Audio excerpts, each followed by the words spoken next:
Israel acabará en cenizas y en desolación. Alerta el líder de Hezbollah.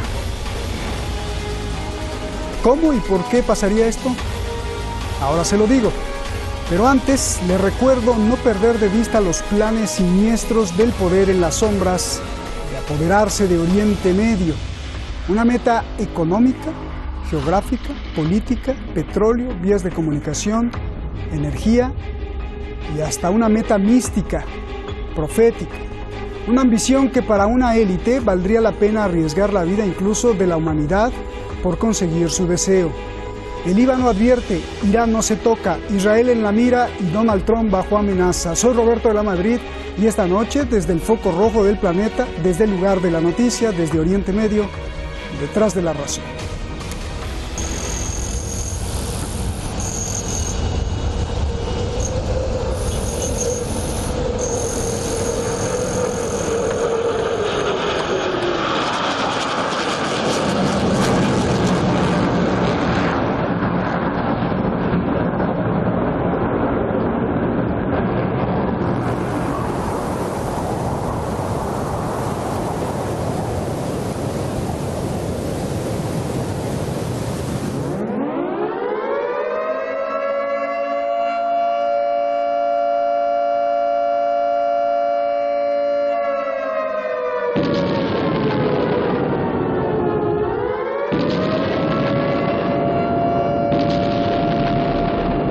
Advertimos a Israel que ni siquiera piensa en entrar en un nuevo conflicto con el Líbano. Los israelíes serán testigos de la derrota total de su ejército si vuelven a agredir a nuestro país.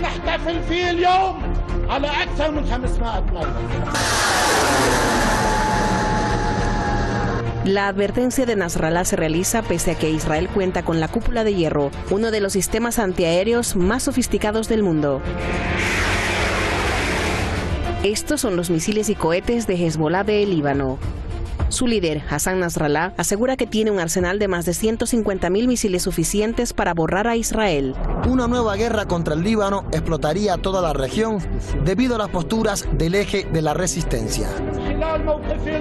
El secretario general de Hezbollah afirmó que la guerra del 2006 de Israel contra el Líbano, la llamada guerra de los 33 días, fue en realidad un plan de Estados Unidos para construir un nuevo mapa de Oriente Medio y dominarlo. La guerra que se lanzó contra el Líbano en julio del año 2006 no fue una guerra israelí. Israel fue una herramienta para implementar esa contienda. La guerra lanzada contra el Líbano ha tenido el objetivo de crear un nuevo Oriente Medio, una guerra que complemente la invasión estadounidense contra Afganistán e Irak. A las declaraciones de hoy, Israel no tardó en reaccionar. No estamos impresionados por las amenazas de Nasrallah. Él sabe muy bien por qué hace su discurso desde las profundidades de su búnker. Benjamin Netanyahu, primer ministro de Israel.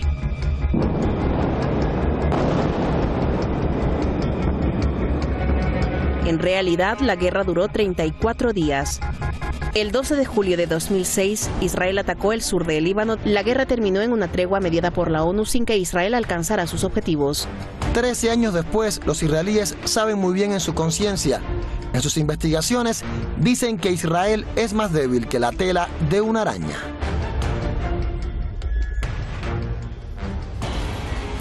Pues ahí están los hechos para que sea nuestro punto de partida. Muchísimas gracias. Gracias, por aquí anda como un ratón moviéndose. Sí, es un ratón que nos vino a visitar. Ahí está el ruido. Bueno, Iñaki Gil de San Vicente, analista internacional en San Sebastián. Muchísimas gracias por estar aquí. Es un placer, como siempre, recibirte. Y Daniel Lobato, periodista en Madrid. Gracias a los dos. Gracias, como usted sabe siempre, pues a usted, porque usted está detrás de los monitores, detrás de sus pantallas, de sus teléfonos, en las redes sociales. Gracias a todos ustedes. Daniel, Iñaki, tenemos muchas respuestas. Sé que es imposible porque ustedes saben mucho, pero pues ahí sí pueden hacer algo para las respuestas cortas. Daniel, comienzo contigo. Después del discurso de Nasrallah, aparece en todos los periódicos del mundo que Hezbollah podría destruir totalmente al ejército de Israel y a Israel entero. Pregunta, ¿Nasrallah lo dijo como retórica o es esto posible? Daniel. Buenas tardes, buenas noches, Roberto, y a toda la audiencia desde Madrid. Bueno, estaban celebrando la derrota de Israel de 2006 y hay que recordar que en 2006 Hezbollah fue cada día como táctica defensiva, pero a la vez como aviso, cada día iba enviando misiles a más y más y más profundidad de la Palestina ocupada. Había una frase que se utilizaba en aquellos días que se venía a decir Haifa y más allá, es decir, que Hezbollah tenía capacidad ya entonces para alcanzar, como así fue al cabo de los 30 días, alcanzar los alrededores de Tel Aviv. En concreto un misil que cayó a 4 kilómetros de Tel Aviv. En ese momento, y no por la presión internacional ni por la mediación internacional o árabe, etcétera, en ese momento Israel dio por finalizada la agresión al Líbano. Esto estamos hablando de 2006. 13 años después hemos comprobado que Hezbollah tiene una experiencia de guerra en Siria, tiene una capacidad tecnológica, no solo Hezbollah, estamos viendo a Ansarullah también en Yemen con misiles balísticos, antibuques, etcétera, pero especialmente Hezbollah estamos hablando de que tiene una capacidad incluso aeronáutica en drones, sistemas de drones, etcétera, una capacidad bueno, que está por descubrir, pero que es infinitamente superior a la de 2006, con misiles que alcanzan toda la Palestina invadida, más allá del Mar Rojo, con lo cual todo el Estado sionista está bajo amenaza de Hezbollah en caso de querer agredir al Líbano y a Hezbollah. Bien, Iñaki, quiere decir que todo este alarde de armas y defensa de alta tecnología que hace Israel, pues no es suficiente, ¿no?, para derrotar a Hezbollah, como dice el primer ministro. No, no es suficiente porque, aparte de lo que ha explicado el compañero, también hay otra razón de fondo, que es lo que le da fuerza a Hezbollah como prácticamente la única organización del Líbano estructurada, disciplinada, unificada, con recursos no solamente militares, no solamente económicos, también con recursos sociales y políticos. ¿Por qué digo esto último? Todos sabemos que una guerra, independientemente de la forma de la guerra, una guerra se sustenta en última instancia en la base productiva, en la base económica y en la base de apoyo social que tiene, ¿no? A que podríamos hablar del problema de la energía y la guerra, energía material y simbólica, ¿no? En estos momentos Líbano es un país roto. Es un país que ocupa el 138 sobre 180 países del mundo, el 138 país del mundo en corrupción. Más del 30% de la población del Líbano está bajo pobreza y un 50% está en una situación muy precaria. El Líbano tiene el 150% de deuda del PIB. Es un país que no se agarra excepto por el tráfico de blanqueo de dinero, de limpiaje de dinero, es una especie de puerto de corrupción con respecto a Europa y todo lo que viene de Oriente Medio, de África y de Asia con respecto a Europa. Esa es la base real. Sobre esa base real, y Hezbollah tiene un poder enorme en el plano militar, pero también tiene, y yo creo que este es el factor histórico, también tiene una base real, básica, de que es la única fuerza que en estos momentos puede intentar vertebrar Líbano y, desde luego, y concluyo, pues es la única fuerza que puede impedir, por su legitimidad, independientemente de otros valores, por su limpieza, por su combate diario contra la corrupción y contra el desmantelamiento del Líbano, la única fuerza que puede impedir que el Líbano sea convertido en un Batustán de Israel y de los Estados Unidos. A medio y a largo plazo, esta es una fuerza histórica para Hezbollah que no tiene ni Israel, ni Estados Unidos, ni tiene Arabia Saudí. Bien. Daniel, Hezbollah revela que tiene por lo menos 150.000 misiles, de hecho el dato lo acepta Israel, y que es mucho más poderoso, dice Nasrallah, que en la guerra del 2006, como tú decías. ¿Cómo Hezbollah se hizo de ese armamento y de ese poder, por favor? Bueno, a través de una sólida estrategia de alianzas regionales, eso está claro. Si algo ha demostrado estas décadas es que Occidente lleva una guerra global contra Oriente Medio desde hace 100, desde hace 80, desde hace 70 años, desde hace 40, especialmente con la invasión y colonización de Palestina como cáncer, pero a partir de ahí pues todos recordamos pues el golpe de Estado en Persia contra Mossadegh, o la invasión de Irak, las sucesivas guerras contra Irak, la invasión de Libia, la destrucción de Libia, la guerra de Siria, ese nuevo Oriente Medio. Entonces, si algo se ha manifestado eficaz contra esa guerra de 100 años contra Oriente Medio por parte de Occidente es la estrategia marcada de alianzas regionales, alianzas sólidas regionales que lidera Irán, pero que hay distintos actores que están en ese eje de resistencia, como es especialmente Hezbollah, como es también la resistencia palestina en sus múltiples facciones, como es también Siria en este caso y Yemen y otros actores que obviamente están buscando un fortalecimiento tanto de ellos mismos como de sus colegas, camaradas en la zona, en la resistencia. Entonces, bueno, ese armamento hay que tener en cuenta que el tráfico de armas es uno de los 3 grandes negocios del planeta. Al final las armas se consiguen de distinta forma y Hezbollah en este caso, pues junto con Irán, junto con otros actores regionales, están haciendo muy bien en armarse y en definitiva evidenciar que está derrotado el Estado sionista a la hora de agredir, porque estando en campaña electoral, doble campaña electoral este año, como va a estar Netanyahu en primavera y ahora en octubre, lo normal es que ya hubiera hecho algún tipo de agresión, especialmente en el sur, ante Gaza, y agresión al norte después de 13 años. Algunos militares israelíes ya lo habían exigido. Tenemos que iniciar una guerra en el norte y en el sur. Y no se han atrevido. Y no se han atrevido porque es un reconocimiento explícito de la fortaleza militar de Hezbollah. Bien. Iñaki, a ver, la reacción de Israel. Israel reacciona al discurso de Hezbollah. Netanyahu contesta que pues no le preocupa lo que dice Hezbollah, Nasrallah. ¿Cuál es tu análisis? Bueno, como siempre tenemos dos formas de análisis, ¿no? Uno es la forma de las declaraciones propagandísticas de los líderes del imperialismo, como bien se ha comentado, atrapados, el caso de Netanyahu, por una corrupción que posiblemente, si no gana las elecciones, puede acabar con él y con su grupo en la cárcel. Y otra cosa es las declaraciones de quienes se mueven en el plano de una situación real, en el plano de un conocimiento bastante sólido del suelo que pisan, ¿no? Yo creo que esta es la razón que tiene en este caso Hezbollah, ¿no? Las declaraciones de Netanyahu responden a la necesidad de lo que se suele decir una hormiga atemorizada, ¿no? Tiene halcones interiormente dentro de Israel que propugnan una guerra desesperada en estos momentos porque saben que el tiempo va en contra de ellos por un montón de razones que no podemos considerar ahora, ¿no?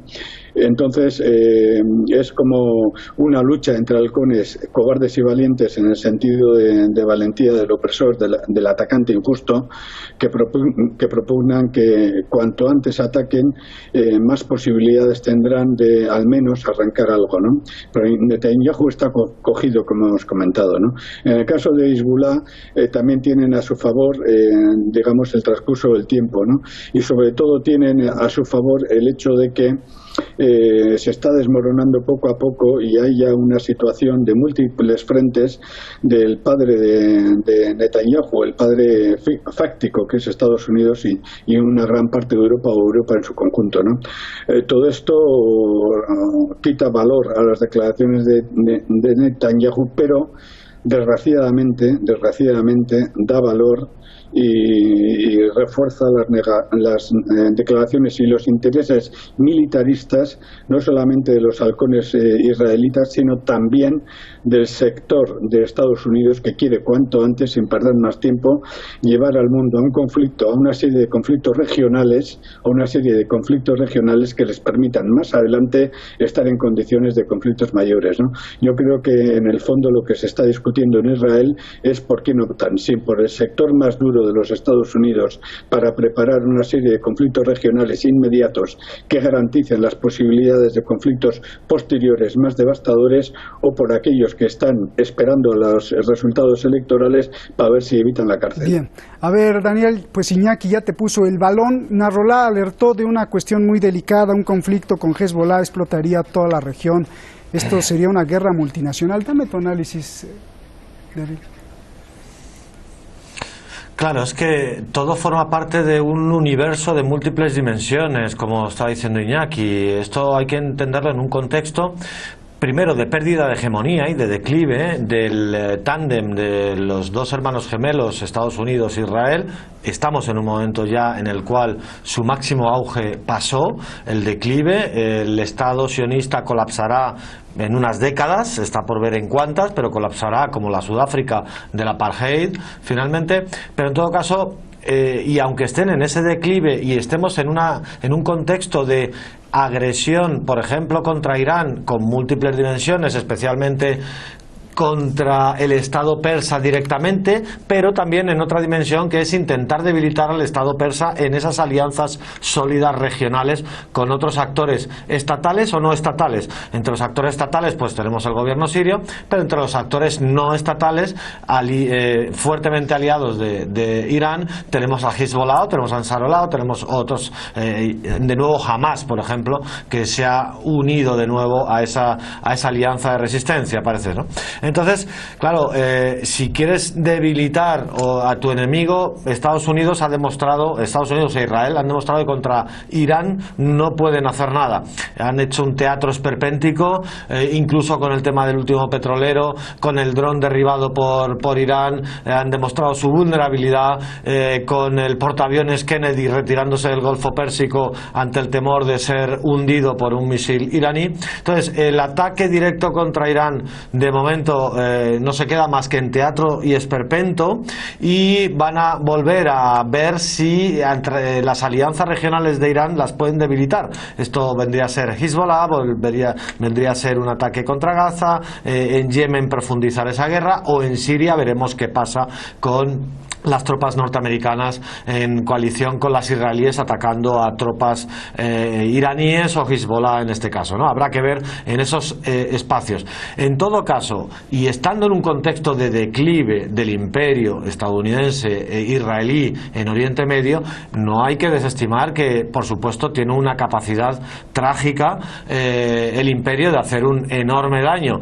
Estamos en una era del botón nuclear, por supuesto, y Israel es una potencia nuclear ilegal en medio de Oriente Medio, y tienen mucha capacidad de un enorme poder de destrucción, y como decía Iñaki, habrá que ver en qué momento podrían activar ese botón de la locura y de la destrucción masiva, o no, ver qué fuerzas interiores están ahí en correlación en estos países, en estos estados agresores, que sujeten esa tendencia a la masacre colectiva en Oriente Medio. Pero ese es un poco el contexto en el que se mueve toda esta amenaza a Líbano, a Hezbollah, a Gaza, etcétera. Es el eje central de la agresión a Irán y sus alianzas. Bien, pues eso que dice suena muy peligroso, ¿no, Daniel? O sea, el ratón, cuando se sienta acorralado, podría apretar ese botón. Vayamos más al fondo de esto, Iñaki, de la esencia. Según Nasrallah, todo esto que vemos se remonta por lo menos a la guerra del 2006 y más atrás. Como decía Daniel, se remonta a la ambición de Estados Unidos de reordenar el mapa y de construir un nuevo Oriente Medio para dominarlo todo. Nasrallah dijo que en la guerra de los 33 días, en 2006, fue derrocada esta intención. Yo te pregunto a ti, Iñaki, ¿Estados Unidos fue derrotado en su idea? ¿Ya abandonó la idea de un nuevo Oriente Medio? ¿Está derrotado y ya no hay peligro? ¿O sigue con su idea y no está derrotado? ¿Y para qué quiere apropiarse de todo Oriente Medio? Por favor. Bueno, yo creo que la respuesta a esa pregunta nos lleva inmediatamente a caracterizar la situación y la crudeza de la crisis en la que se encuentra la civilización occidental, que en estos momentos está bajo la dirección de Estados Unidos. Y yo por eso he empezado explicando la importancia que tiene que los pueblos que se enfrentan a Occidente tengan una estructura social, tengan una base comunitaria, tengan una capacidad, etcétera, y en este sentido el poder que tiene Hezbollah frente a la podredumbre del Estado de Líbano. Recordemos que Líbano era caracterizada como la Suiza de Europa. Eso se nos ha olvidado. En los años 50 el Líbano era la Suiza de Europa. En estos momentos Europa no es nada. La civilización europea se está desplomando y junto con ella la civilización norteamericana va para abajo. Y yo creo que aquí está el secreto del problema. Entonces hay una ofensiva general de esta civilización para recomponer su poder a nivel mundial, que no solamente es una ofensiva militar, sino, como se ha comentado antes en la introducción, también una ofensiva simbólica. Reordenar, controlar, balcanizar, poseer Oriente Medio para Europa y para Norteamérica, para la burguesía europea y norteamericana sería, en el plano no solamente simbólico, sino también en el plano material, llegar a tener el poder omnívoro, el poder absoluto que tenían en el siglo XV y en el siglo XVI.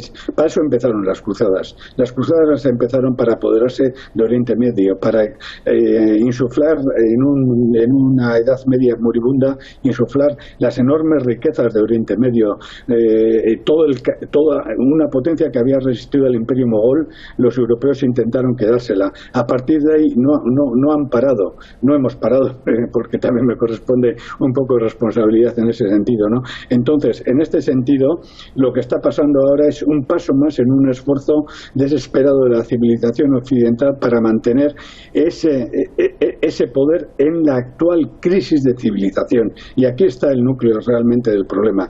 Y frente a eso se enfrentan a pueblos, en este caso en el Líbano, donde un colectivo está demostrando, Hezbollah está demostrando la capacidad de atraer sectores. Hezbollah no solamente es un movimiento chií, también sectores cristianos, también sectores musulmanes, de otras creencias musulmanas, sectores laicos se están acercando a Hezbollah, y esto es lo que teme Occidente.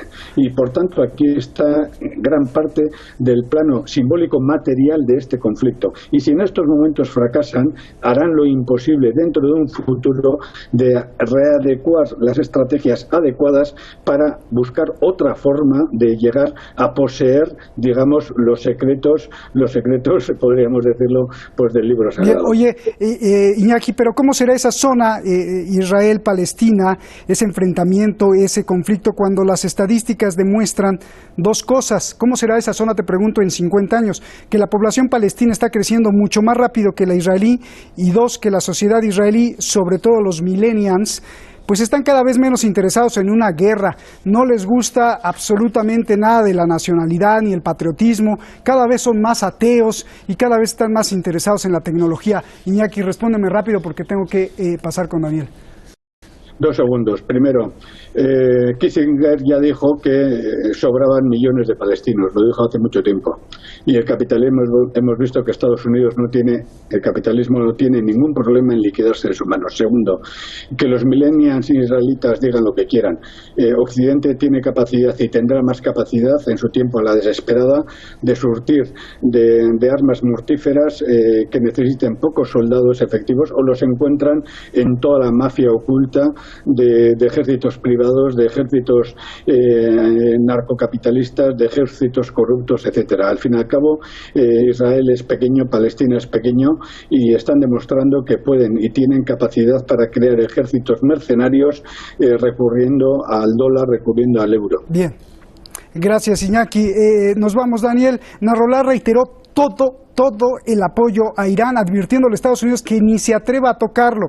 Esta es una pregunta de dos sentidos y es muy delicada. Daniel, el canciller de Irán hace unos días dijo que Estados Unidos está atacando a Irán y que da lo mismo si es guerra económica o militar. Es guerra y que está matando a muchos iraníes enfermos que necesitan medicinas y no pueden comprarlas por las sanciones. ¿Cómo Hezbollah podría ayudar a Irán a que Estados Unidos deje de atacar a Irán? ¿Y qué está haciendo Irán para frenar a Estados Unidos en esta guerra, como dice el canciller iraní? había un hilo en Twitter de un padre iraní que estaba desesperado buscando un medicamento contra un tumor de su hijo y no lo pudo encontrar y al final acabó falleciendo el hijo. Es tremendo y como dice Sharif, esto es una guerra. Todas las guerras tienen distintas dimensiones y la económica es una de ellas, no tiene por qué ser la militar. Estados Unidos inició hace mucho tiempo ya la guerra, volvió a reiniciarla con las sanciones saliéndose ilegalmente del tratado nuclear y por supuesto Hezbollah acudirá al llamado de su alianza regional de los pueblos, como decía Iñaki, pues por ejemplo atacando a ese cáncer occidental que es que está situado en la Palestina invadida, que se llama Israel, ¿no? Desde luego ahora mismo la tenaza de Israel, Estados Unidos está más maniatada que nunca. Ya he dicho que aún así hay riesgo, pero está más maniatada porque cualquier movimiento de fichas de dominó hacia uno u otro actor, Hezbollah, Irán, Hamas, puede desencadenar una respuesta de los aliados en otro punto geográfico de Oriente Medio y por tanto cualquiera de ellos puede ser atacado, Estados Unidos, Israel por otros frentes, y no lo tienen nada claro el cómo sobreponerse a esa respuesta múltiple de esa alianza regional contra el imperio. Gracias, Daniel, un momento muy delicado. Gracias, Iñaki, un abrazo. Gracias. Mañana vámonos a la película de piratas, no del Caribe, piratas reales, de la realeza, una película que no quiere ver la reina Isabel de Inglaterra, del Reino Unido y muchos racistas en Londres. ¿De qué película le estoy hablando? De una de la vida real. Es la historia del petrolero Grace 1, que quisieron incautar, pero que se les fue. Se les fue de las manos el petrolero iraní. ¿Qué pasó? ¿Cómo sucedió? ¿Y por qué Donald Trump fue ignorado? Mañana aquí en Detrás de la Razón. Por cierto, como le he venido diciendo, me desapareceré más de un mes por una cirugía que tendré en México. Ya me voy en unos días, pero regreso con más. Buenas noches.